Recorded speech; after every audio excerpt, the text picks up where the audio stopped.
Hey guys, Josh here again with Windy City Equipment. Really excited, again, really excited to kick off this first series. This is going to be episode one officially of all about cash flow. So, of course, you know how I feel about cash flow and everything. If you've watched any of my previous videos, you know I think it's the single most integral part of any personal finance, any business finance, the whole works. Cash flow is king. Um, anyway, the very first step, so the very first episode, we're going to focus on the very first step in this entire process, whether you're listening to this for business purposes or personal purposes.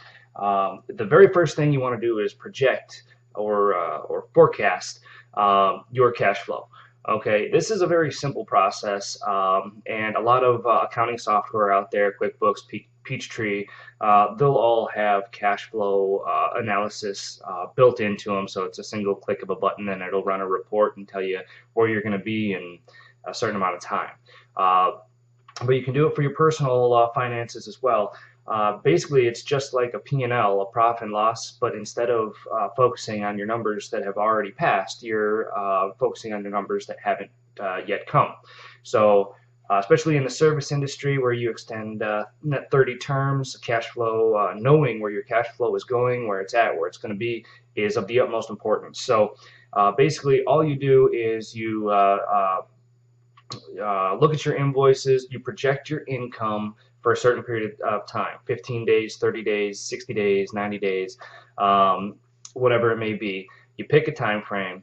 You see, okay, well, we've got these invoices due on this day, so you know approximately what you're going to be bringing in by that time frame.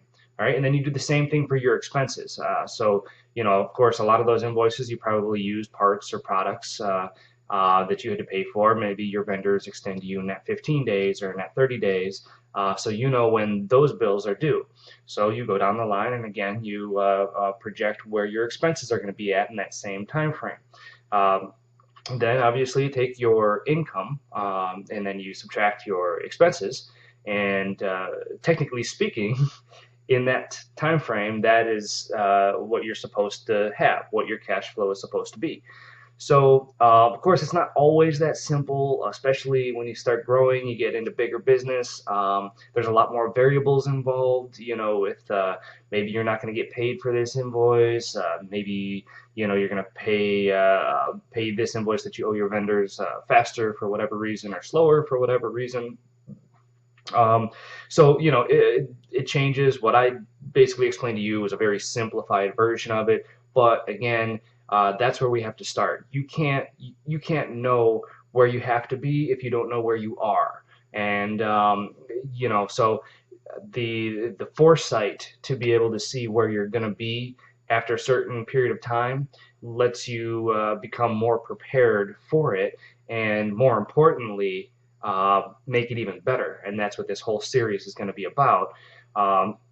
Knowing where you're at with your cash flow and then improving it. Obviously, the more you can improve it, the more money you have in the bank, and the happier everybody is. So with that being said, we will continue with the tips and tricks and everything else next week, but this week focus on forecasting, projecting your cash flow. All right, so very excited again about this series. Comment below, shoot me an email, get a hold of me somehow. Definitely want to hear from you guys on this topic.